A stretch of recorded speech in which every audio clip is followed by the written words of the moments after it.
নমস্কার বন্ধুরা, চলে এলাম নববর্ষ স্পেশাল বাঙালি পর্বের কিছু খাবারের ভিডিও নিয়ে। রকমারি ভাজা কিংবা রকমারি তরিতরকারি না থাকতে পারে, স্বাভাবিক এই সাবেকি তরকারিগুলোও কিন্তু অনেক সময় বাঙালিদের খাবারের পাতে দেখা যায়। মেনু হিসেবে ছিল মারিচ শাক, বেগুন, আলু এবং কাতলা মাছের মাথা দিয়ে কাঁটা চচ্চড়ি। বাঙালি খাবার যারা ভালোবাসো তারা কিন্তু এই শাক তরকারির কম্বিনেশনটা অবশ্যই জানবে।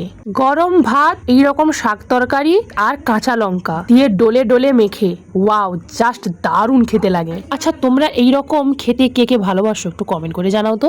ভিডিওটি তোমরা কে কোথা থেকে দেখছো অবশ্যই কিন্তু কমেন্ট করে জানিও। ভিডিওগুলো ভালো লাগলে বন্ধুদের সঙ্গে শেয়ার করো আর চ্যানেল সাবস্ক্রাইব করে পাশে থেকো। আমি তো এইরকম তরকারি হলে লঙ্কা দিয়ে ভাত মেখে খেতে খুবই ভালোবাসি। তোমরা কারা কারা এইভাবে তরকারি দিয়ে ভাত মেখে খেতে ভালোবাসো কমেন্ট করে জানাও। এখন এই পর্যন্ত, দেখা হবে পরবর্তী পর্বে। ততক্ষণ সঙ্গে থেকো আর দেখতে থাকো শ্রাবণীর কয় কাহন।